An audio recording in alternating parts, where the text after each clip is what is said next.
Então, vamos agradecer a Deus, ao Mestre Jesus, convidá-lo a estar conosco nessa noite, nessa tarde de estudo, que ele possa nos inspirar, que a espiritualidade possa nos incluir para um direcionamento melhor do conhecimento, da apreensão desse conhecimento, para que possamos avançar com passos seguros rumo ao Pai. Pedimos nossas bênçãos e licença para iniciarmos o estudo da hora da tarde, que assim seja. Prontinho, Séria, pode. Estão me ouvindo? Sim. Está me ouvindo? Sim, estamos escutando sim. Então, é a conclusão do capítulo, né? Achei interessante esse negócio aqui. Então, o que ele traz para a gente? Ele fala que ele vai abordar os fatos históricos, né? Fazer uma retrospectiva dos fatos históricos, né?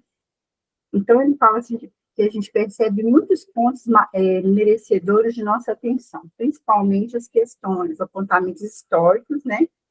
É a fidelidade de determinados grupos de espíritos comprometidos com ideais superiores, semeando a luz. Então, ele mostra aqui para a gente que a gente estava até falando lá no Sinfonia de Luz, né?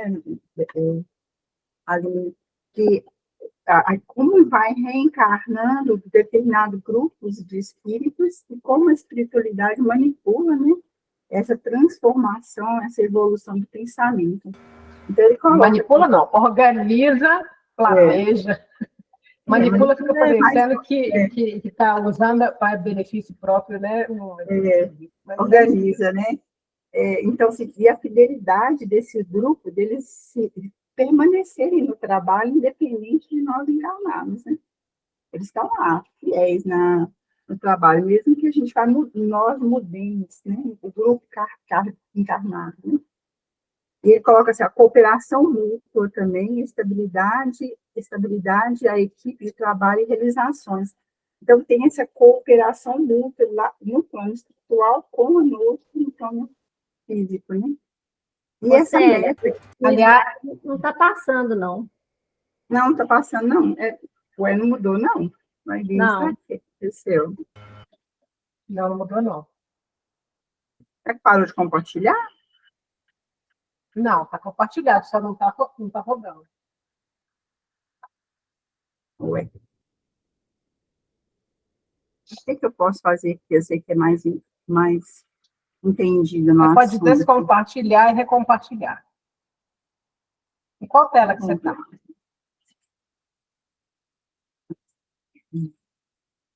Qual tela que você está? Sério. Como assim? Na sua tela, para você? Está aparecendo. Vou voltar a compartilhar de novo, para ver. Okay. Escolha o que você deseja compartilhar. É por janelas. Escolhi essa janela aqui. Compartilhar. Aí ela abre para vocês, aí não abre? Abriu. Vê se ela vai andar agora. Em qual que você está? Agora está andando. Para mim está andando. Então, é porque eu abri aqui para mim, e para mim, abrindo para mim, não muda para vocês. Então, o que ele colocou aqui? Que esses pontos relevantes é a questão da fidelidade, da cooperação mútua e uma meta, um objetivo, né? E o auxílio para o progresso. Em áreas Aliás, nós vimos isso no estudo do capítulo 18, né? Lá na sexta-feira. Tá batendo, né? E ele coloca do Hahnemann, eu achei interessante botar a fotinha dele, porque aí a gente já grava a cara da pessoa, né? Cadê ele? Olha ele aqui. Não, nele não, peraí. Esse é o Moreira, se não me engano. Esse é o Benoît? Benoît. O Hahnemann. O Hahnemann.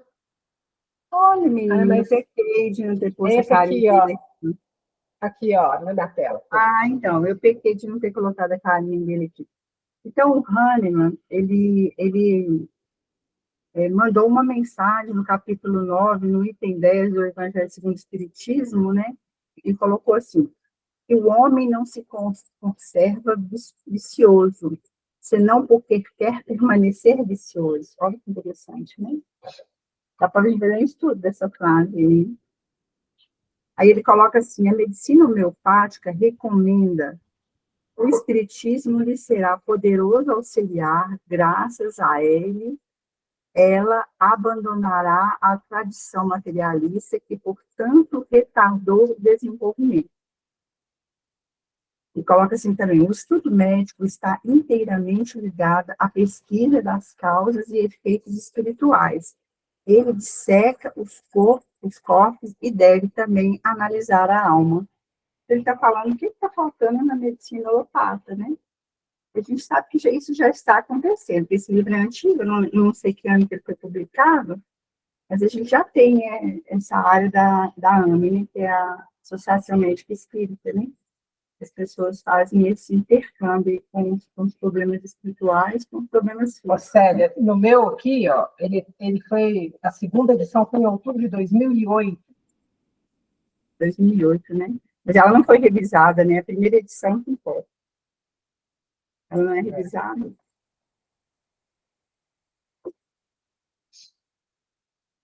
Parece que é 2005. Aí ele fala assim, ó, nenhum remédio é indiferente, nenhum medicamento é inofensivo. A gente tem lá na medicina, ele fala assim, toda medicação é uma droga, mas nem toda droga é uma medicação. Olha que interessante, é mais ou menos o que ele está falando aqui, né?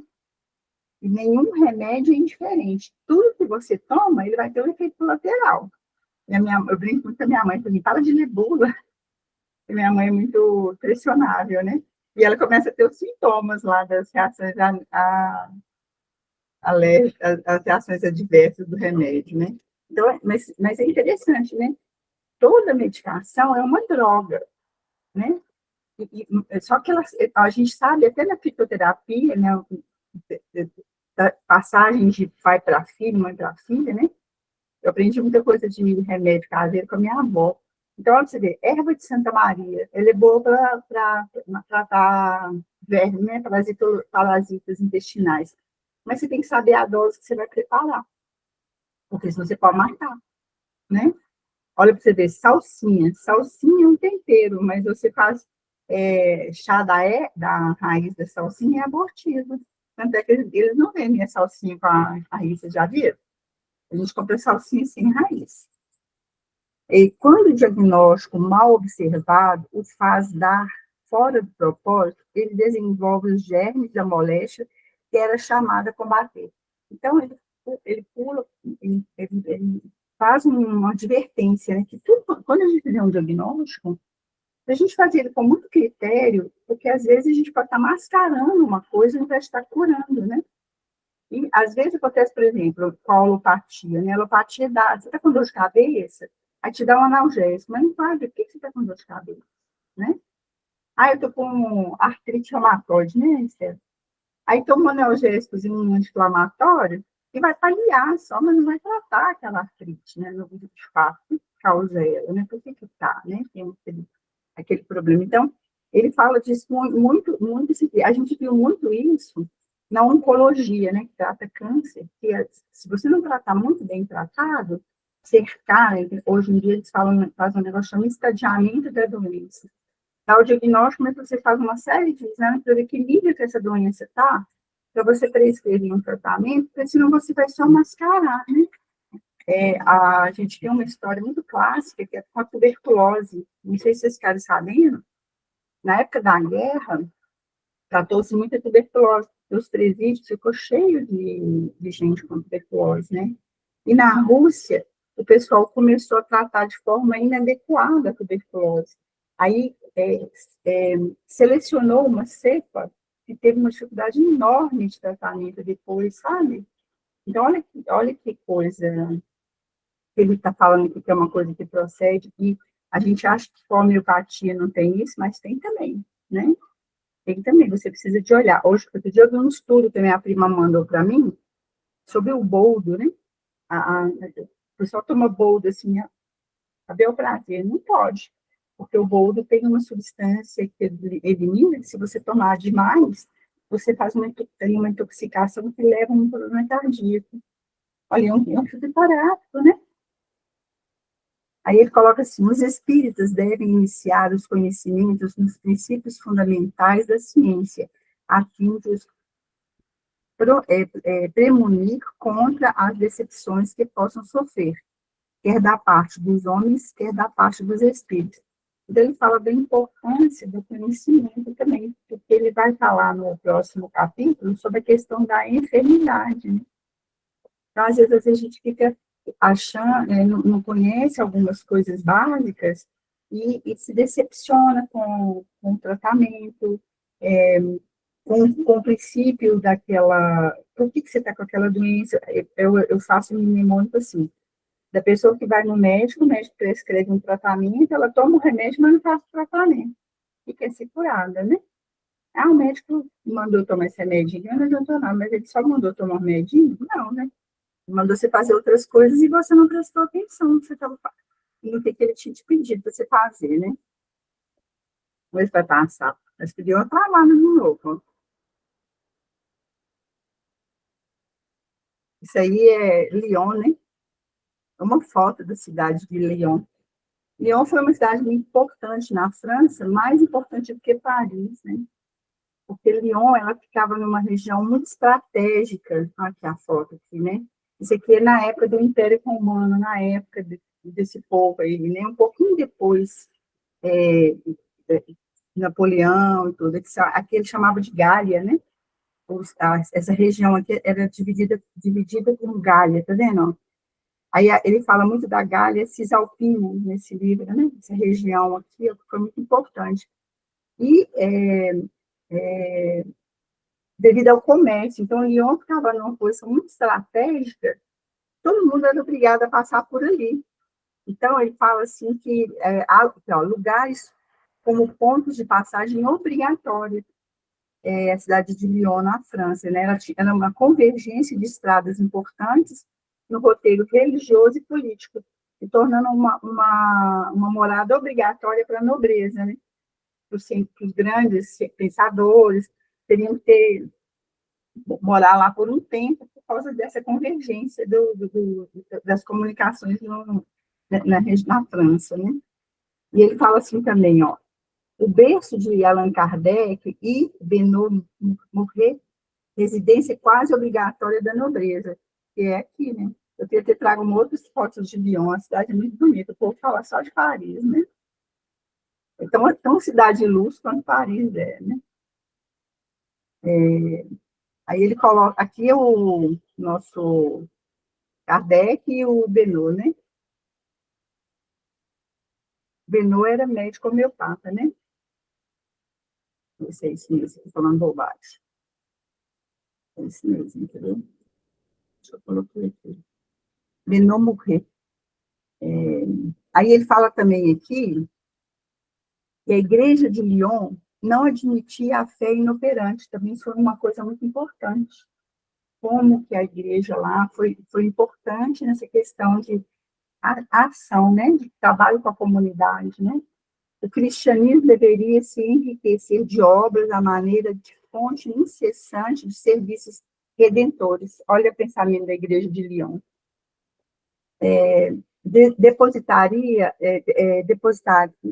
Depositária das mais vivas tradições do Evangelho, o bispo Irineu de Esmina, aprendiz de Policarpo, recebeu a fé por intermédio de João, né? Policarpo era discípulo de João Evangelista. E esse bispo Hermínio, ele virou um santo na igreja, né? Eu acho que eu pus uma foto dele aqui. Gostei muito quando a Aline começou a botar um monte de foto, fiquei invejada. Mas acho que eu não botei foto dele, não. Então.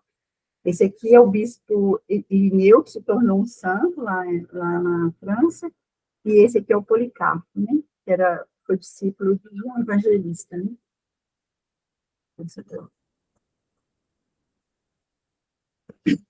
Então, ele coloca lá, então, isso tudo aqui é a igreja, né, de Lyon.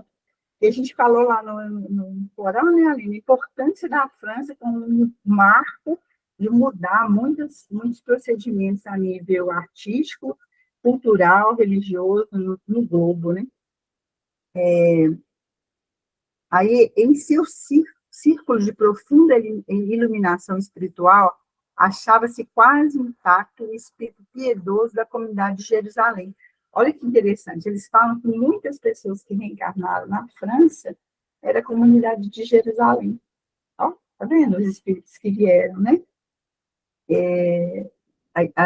A gente vê lá, né, quando a gente estuda o leninismo na França, a quantidade de espírito que encarnou lá com um propósito, né? Então, vem aqui falar que essa, essa primeira parte aqui, né, ó, que ele fala da cooperação e da fidelidade, né? Os espíritos permaneciam naquela região com um propósito, né? Um objetivo, né? Aqui, deixa eu ver se é. Agora aqui. Aí ele fala como foi feitas essas permutas também, né? Do Oriente para o Ocidente, da Europa para o Brasil, as sementes foram transplantadas. Nós estamos fazendo um estudo com a Rosana no sexta-feira, e a gente vê, né, nós, brasileiros, somos lá os palestinos que não deu certo, os teimosos, né, viemos para cá. O evangelho foi transplantado da Palestina para o Brasil, né? Então, aqui, o livro fala a mesma coisa, né?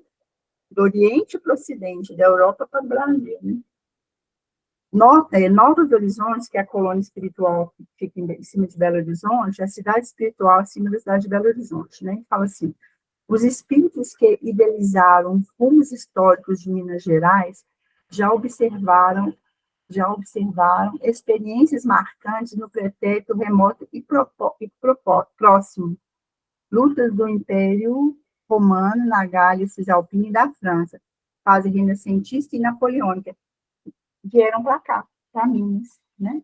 Tem um livro acho que é Cheliane Machado, que fala, não sei que lá, e o tempo, alguma coisa assim do tempo, que conta a respeito dos judeus na Espanha, que reencarnaram em Minas Gerais, né? E que foi assim, quem era inquisitor na Espanha, no plano espiritual evoluiu e veio para cá com uma família mais organizada, já com o propósito de evangelizar, evangelho. E a família que foi perseguida volta como obsessor desse povo, nesse livro, sabe? E é um caso verídico, que acontece no interior de Minas Gerais. Então, ele fala que Minas tem um propósito e foi reencarnar, esse povo reencarnou aqui, né? Então, a gente vê que tem muitos vultos aqui em Minas Gerais com relação ao espiritismo, né? E é o povo que estava lá na fase renascentista e napoleônica, olha, você vê. Não era golpista bosta nenhuma, né? Olha aqui. Na era napoleônica, né? O que a gente estava fazendo lá, né? Aproveitando seus dotes e experiências, planejaram e executaram essa cidade que lhes expressa os novos ideais cristãos, tá vendo? Então, a cidade que fica aqui foi planejada por essas pessoas que viveram nessa época na França, né? História no plano físico reflete no trabalho no plano, reflexo do trabalho no plano espiritual. Ele fala assim, o que a gente tem no plano físico é reflexo do plano espiritual. A gente sabe muito bem, né? É uma cópia imperfeita, né? Porque a gente tem muito animismo, né? Tem aquela história do livro, acho que no Mensageiros, que o André Luiz deu uma cópia do... Como é que chama aquele quadro que você que é da Belas Artes, sabe, né? Que o santo está com uma cabeça na mão? Eu esqueci o nome desse quadro. Ele vê esse quadro... É São Mateus? Não. Ah? É São Mateus? Eu não lembro, Mateus, né? Eu vou lembrar o nome depois. É o santo que foi decapitado. Na obra, ele está com a mão com uma cabeça dele na mão. E ele vê esse quadro lá na Mansão do Caminho, no Mensageiros, e fala assim, olha, eu já vi esse quadro lá na Terra, em tal lugar. Ele fala assim, não, você viu lá, é uma cópia desse aqui. E esse aqui é uma cópia de um outro lugar. Ele ficou encantado com a beleza do quadro, né? Ele falou assim, nossa, que na Terra o quadro é lindíssimo, mas aqui ele está muito mais bonito. Esse aqui é uma cópia do de lá, né? Não, pelo contrário. nada, né? O de lá que é uma cópia do daqui. E o nosso, né, não é o original, o nosso é uma outra cópia ainda. Eu acho que é de Olha que Caravaggio. Caravaggio que tem um quadro assim. Vou pesquisar aqui. Então, Caravaggio, então, esse quadro que é um santo que está com a cabeça na mão. Ele tem um nome diferente. É uma obra super famosa. Aí ele fala isso, né? Que o plano físico é um reflexo do plano espiritual. Então, muitas coisas que a gente tem hoje a nível de ciência, de homeopatia, de conhecimento científico, já tem no plano espiritual há muito tempo, né? Então, na época do André Luiz, já se falava de telas, né? Igual nós temos agora para fazer essas videoconferências, já fazia isso lá, né? Lembra do governador do nosso lar que projetava lá no holograma, né? Eles fazem um holograma assim no céu do governador e todo mundo vê. Então, olha para você ver, nessa época ninguém nem sabia o que era isso. Né? Então, a homeopatia no Brasil, ela se desenvolveu, teve um fator que ajudou muito com a questão da carência da população, né? Você vê que a homeopatia começou tratando a população carente, né? Que não tinha recursos para comprar aqueles remédios caros, né? Então, ela se desenvolveu nessa parte da população. E muito também através da divulgação dos receituários mediúnicos, né? Que são receituários homeopatas, né? Então, a homeopatia se desenvolveu muito na questão dos centros espíritas com receituário e nas unidades, né? Com os médicos homeopatas que tratavam da população pobre. Né? A homeopatia, ela faz mais ou menos isso, né, gente? A gente sabe que a África e o terceiro mundo é um grande lugar de testar, né, antibióticos, medicamentos novos, né? Eles testam aqui na gente, né? No terceiro mundo, lá na África, né? Para depois divulgar, levar para o primeiro mundo. Então, aqui, a questão da homeopatia não teve esse intuito, né? Mas ela cresceu em cima com essa população. Isso aqui, de novo, é uma foto lá da França, né?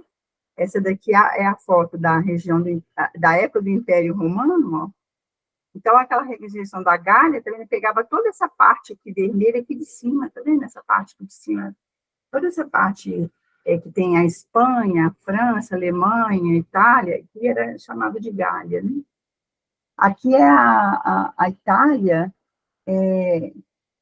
aqui está mostrando na parte da Itália onde que tinha a Gália Cisalpina. Ele fala aqui no livro também que foi uma região importante. Né? Aí ele coloca assim, em núcleos espíritas homeopatas hoje no Brasil, existe uma grande relevância, principalmente nos centros que tratam de homeopatia, tem um receituário homeopático, né? Ele fala dessa importância desse trabalho nesses centros que trabalham com a homeopatia, né? Aí ele cita Emmanuel, né? Emmanuel está sempre em todas, né? Emmanuel fala assim, o guia espiritual é também um irmão e um amigo, que nunca ferirá as vossas mais queridas esperanças, aconselhando o uso de uma substância medicamentosa ou olvidando essa ou aquela providência. Ele cooperará para as melhorias de um enfermo e, se possível, para o pleno restabelecimento de sua saúde física, mas não poderá modificar a lei das provações ou os desígnios supremos dos planos superiores, na hipótese da desencarnação, porque, dentro da lei, somente Deus, seu Criador, pode dispensar. O que ele está falando aqui? Que o espírito que receita, né, que prescreve o receituário, ele tem um limite lá de trabalhar, ele também não pode modificar todo o seu processo evolutivo. E mesmo quando você está no processo de desencarne, ele não pode interromper, porque existe uma lei maior aí em cima. Ele não pode nem estimular o desencarne e nem, como que eu falo, assim, por exemplo, você vai fazer aquele cuidado paliativo, né? Não vai fazer medidas heróicas para tentar fazer com que aquele espírito restabeleça. Quem faz isso é só o Criador.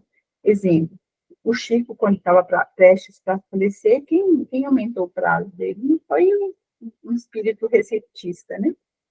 Quem fez isso foi a espiritualidade, que deu uma oportunidade para ele ficar mais tempo, porque ele tinha mais coisas para fazer conosco. Mas ele também não pode abreviar, né? A questão da eutanásia, né? Que tudo tem um propósito, e o propósito maior, ele fala lá, ó, é para a melhoria do enfermo, com o propósito da evolução dele. Então, a gente vê muita receita que fala, a gente vê as receitas do Ezequiel lá em cima, né? Mesmo para a gente, quando a gente pede uma orientação dele, a gente percebe que ele coloca alguma coisa a mais, quando você lê o livro, quando você faz culto no lar, né? Ele não só te dá a receita, não. Ele sabe que aquele medicamento ele tem um propósito, mas ele precisa de uma outra ação concomitante, senão ele não vai adiantar nada, né? E aí muita gente fala assim, diz que eu mandou ler um tanto de livro, pessoal, então tem que dizer que você está precisando mesmo, se instruir, né? E aí o Emmanuel, de novo, né, falando assim, aí, mecanismos de ação dos medicamentos, né? Ele fala assim, observando a lei de sintonia, olha que coisa mais interessante, né? Ó, observando a lei de sintonia, os princípios liberados pela sucção, o que é isso? Eu até anotei aqui embaixo, eu fui atrás disso aqui, porque eu não sabia explicar, né? O que é sucção? É um procedimento apresentado pela homeopatia que se baseia em dois processos interrelacionados, moagem intensiva e diluição sequencial. Né? Você tritura, né, o máximo, uma planta, por exemplo, e vai diluindo, às vezes põe até uma quantidade muito pequena do princípio ativo, né? Que é esse princípio que chama da sucção.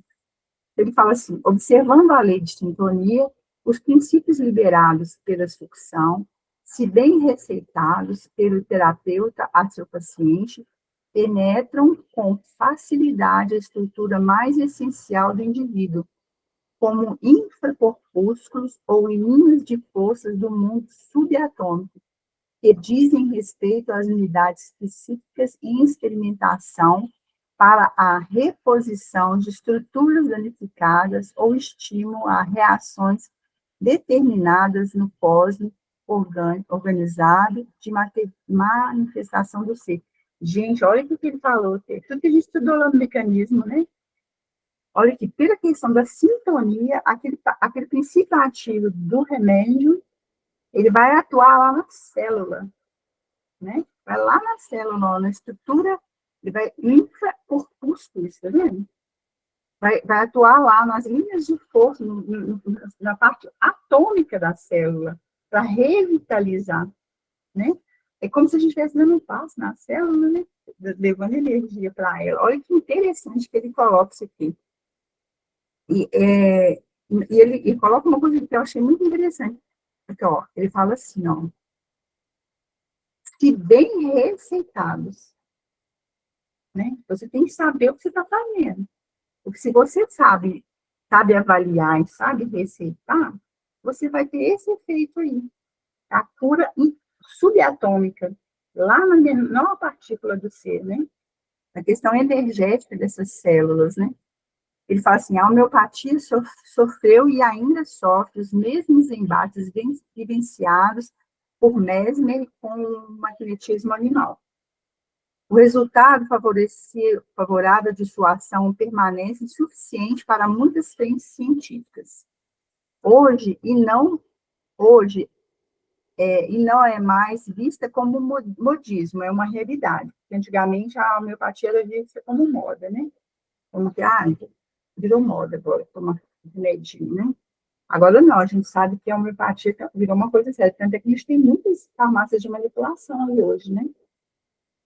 Fruto de trabalho e dedicação, resultado favorável para todos. Recurso medicamentoso, a homeopatia indica uma conduta pautada na temperança. Olha que interessante, né? Então, ela tem muito que crescer. Como a gente vê que esse livro é mais antigo, a gente vê o tanto que a homeopatia já cresceu, né? Como que a gente vê o tanto que ela já ganhou corpo, né? Muita gente prefere a homeopatia, né? Tomar um fitoterápico do que tomar um remédio mais agressivo, né? Aí ele coloca assim, Allan Kardec, em 1889, na Sociedade Espírita de Fraternidade, pela mediunidade de Frederico Júnior, ele recebeu essa comunicação aqui, ó. Fazei a luz pelo vosso esforço, iluminai todo o vosso ser com a doce claridade das virtudes. Disciplinai-vos pelos bons costumes no templo de Ismael, templo onde se adora a Deus, se venera o Cristo e se cultiva a caridade. Então, sim, distribui a luz, ela vos pertence. Olha que interessante que essa mensagem que ele recebeu na sociedade, né? Olha, fazei a luz pelo vosso esforço, né?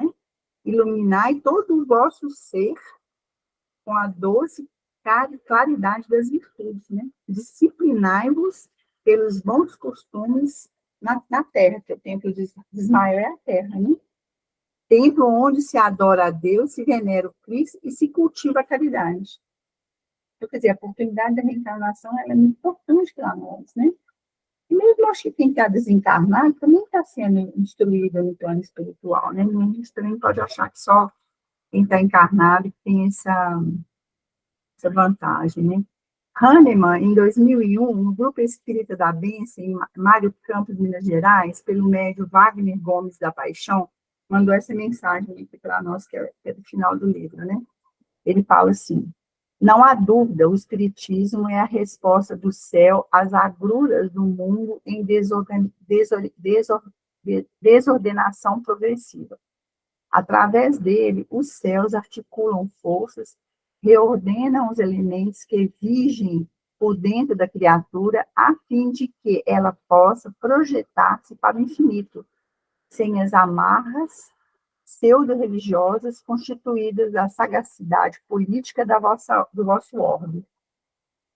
Se o Espiritismo é a força que instrumentaliza o espírito lúcido para que ele possa se resguardar neste mundo de escarcéus, conduzindo-se efetivamente ao seio divino do Criador, com proveito e objetividade, podemos afirmar com todo fundamento que a homeopatia, expressando a ciência capaz de atender ao homem na harmonização de sua engrenagem complexa, é o apoio imprescindível que deve sanear o mito que se consagra na atualidade em torno dos problemas comportamentais. Então, falou tudo, né? E ele continua assim, ó. O mundo não se alimenta mais grosseiramente das condições brutalizantes que durante séculos e séculos definiram as nossas carências e inspirações. Atingimos um ponto culminante na capacidade extraordinária do ser e do refletir, de pensar, de planejar, de aprender e de emitir. É preciso sensibilizá-lo para que, com o apoio justo, ele possa vencer as barreiras interesseiras e místicas que aferem os labirintos. Ele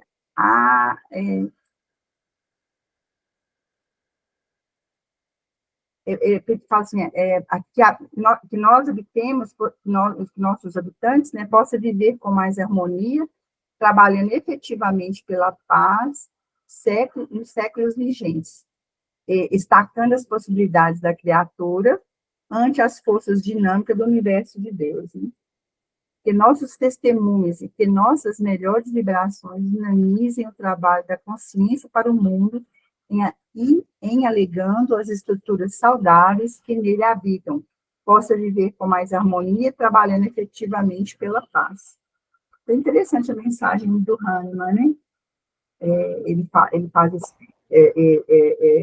essa letra, né, do papel do espírito, e que a homeopatia veio ajudar, veio colaborar com esse processo de melhoria da humanidade encarnada, né? É isso, esse capítulo terminou, esse capítulo essa primeira parte terminou o capítulo, né? Eu acho que dá para fazer. Alguém quer falar alguma coisa, alguma pergunta? Por enquanto Não? não, mas você acha que dá para começar a outra parte? Ela é pequenininha, já resolvi. Então, assim, olha que interessante que ele colocou, né? Porque Ele coloca até nós ainda temos nós temos, mais acho 10 que, minutos, dá para fazer. 15, não, nós temos 14 minutos. É. Então, olha que interessante que ele colocou como uma conclusão geral, né? Ele coloca que os espíritos se organizaram para que viesse um grupo para mudar o pensamento da humanidade. Esse grupo estava regionalizado, a gente sabe que foi na França, né? E que depois ele se expandiu para o lado de cá, né? Para as Américas, né? Principalmente para o Brasil. E que a homeopatia, ela é muito importante porque ela trata o cerne da questão, né? Ela não mascara. Apesar dela ter crescido na comunidade carente, dentro dos receituários espíritas, hoje ela tem um grande peso na medicina alopata, né? Hoje tem os médicos que se especializam em homeopatia, né? Você vai lá no coisa da Unimed, está lá, homeopata. Olha onde quando tinha isso, né? É um processo devagar, gradual, né? Que ninguém dá, igual a natureza não dá salto, mas os avanços também não. E às vezes nem pode dar um salto, porque às vezes precisa estruturar, né, a base para depois as outras, a partir daquela base, começar a evoluir a partir daquilo, né? Então, a gente tem que ter paciência, porque se dependesse da gente, já estava tudo resolvido, né? Tudo arrumado, né? Aí, a gente não pensa no todo, né? A gente pensa só naquilo que a gente enxerga, né? Então, quando ele entra aqui na segunda parte, né, que é o próximo capítulo que a gente vai estudar, a doença como caminho para a cura, achei muito interessante, que isso aqui é do Gilson Freire, né? Olha quem que é, Gilson Freire, né? Podia ser, né? Então, na introdução do livro, ele fala assim, que a medicina acha que a doença é uma falha. Porque a gente estuda mecanismos da doença, a gente estuda o corpo são, quando a gente vai para a faculdade de medicina, né? Lá no ICB, né? Ciência e Biologia lá, a gente estuda como que o organismo é normal, né? Como que ele funciona normalmente. E tudo que a gente estuda de doença é uma falha. Então, ele coloca assim, a doença é um fenômeno que, juntamente com a morte, é visto em nosso plano, ainda obscurecido pela acanhada visão materialista, como um fracasso das leis biológicas que nos governam. Então, entender esse mecanismo de doença aí é o que ele vai trazer aqui nesse próximo capítulo. Será que é uma falha mesmo? Será que é um processo? Você quer deixar para o próximo domingo? Não, eu acho que não acho que esse capítulo ele merece um, mesmo que ele seja curtinho, ele merece um debate maior, sabe? Tá bom, então, vamos deixar. E a gente precisa definir também quem que vai fazer o próximo, né? Eu coloquei lá na lista. Acho que semana que vem chama Considerações de Ordem Espírita. Considerações de Ordem Espírita, o próximo capítulo. Ele vai ter que ser dividido, porque ele tem vários itens grandes, né? E ele é um capítulo grande. Então, nós vamos ter que separar ele em vários pedaços, né? E aí... Você colocou esse capítulo, Considerações de Ordem Espírita, ele é muito grande? Ele que tem que ver, ó, tem umas 10, 12 páginas, folhas. 2, 3, 4, 5, 6, 7, 8, 9, 10. 10 folhas são 20 páginas. Então, mas ele é subdividido em pequenos pedaços. Olha aqui para vocês verem, ó. Tem os pedacinhos, você tá vendo? Ó? Tem os itens. E eu acho que a gente pode separar, tipo assim, a cada 2, 3 páginas, uma pessoa faz. Eu vou colocar lá no grupo, mas coloca no grupo ali, para a gente ver. A gente coloca lá no grupo e decide quem vai fazer. Porque na introdução ele fala. Mas não, Fica legal, fica parecendo aqueles matinhos secos se rodando assim no deserto. não, deixa eu Ninguém falar. fala nada. Próxima Mas aula, daqui a pouco eu vou estudar sozinha, porque tá um silêncio. na próxima semana, a Célia vai continuar essa introdução, né? É, Que essa introdução, eu acho ela muito interessante, tem muita coisa aqui para Vale a falar. pena para todo mundo estudar. então, olha o que eu entendi. Eu estou colocando o arquivo em Word no grupo lá para todo mundo acompanhar. Aqui, Estou notando o seguinte, esse livro que eu acabei de comprar de novo, né? Que eu estava usando o emprestado da Estela. Esse livro estava R$ 199 usado. Ele já começou a baixar o preço, né? Já apareceram alguns. Esse aqui eu comprei por R$ 20 e 26 de frete. Então, fiquem atentos à estante virtual, que quem quiser adquirir o livro, ele já está num preço mais acessível agora. Viu? tá. O Aline, eu estava novinho. Ó. A estante virtual tem isso, né, de vender livro seminovo, né? Eles Tá vendem até muito livro com seminovo. negócio de preço aí. Então, eu estava lendo a introdução dele, que como a gente não tem acesso ao livro todo para ver mais para frente, né? Eu achei interessante, eu podia ver se eu manda os 2 primeiros itens para eu continuar, porque se der tempo, eu faço a introdução e começo já começa a item, já entendeu? também. Ele Beleza. coloca aqui da necessidade da gente entrar com conhecimentos básicos para entender lá para frente. Mas ele não quer entrar muito em minúcias, aprofundar demais, igual o Leon Denis fala lá, tem um livro sobre a questão da dor, né? Ele não quer aprofundar tanto. É o destino da dor. Ele não quer aprofundar tanto, igual o Leon Denis fez um livro só sobre isso.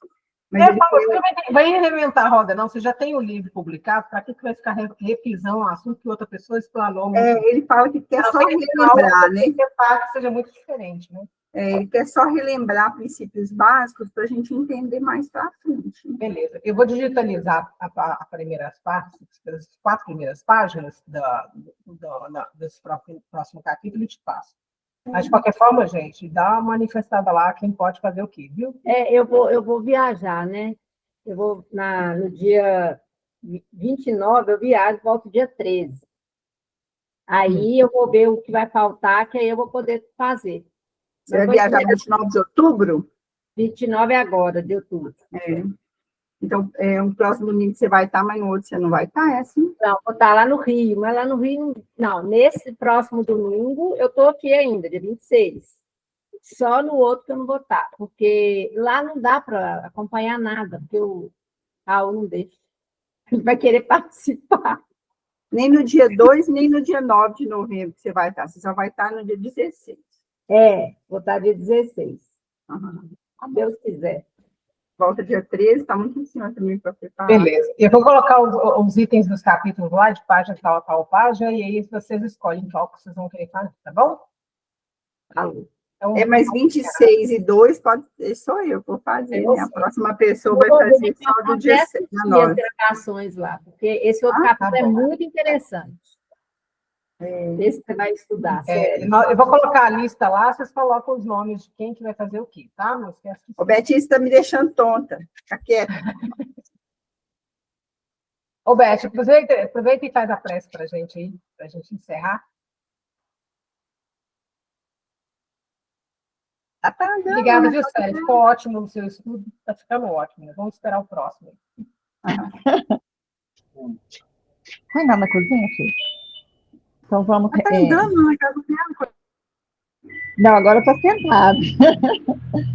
Então vamos respirar, relaxar um pouco e agradecer, pedir a Deus sabedoria, luz, intuição, para que possamos caminhar da melhor forma possível, tanto no estudo quanto em toda a nossa vida. Agradecemos os momentos de oportunidade de aprender mais, de conviver mais. Só temos a agradecer. Muito obrigada, Senhor, por todas as oportunidades. Que assim seja. Que assim seja. Gente, obrigada. Até daqui a pouquinho, outro grupo. Com Deus. Ô, Aline.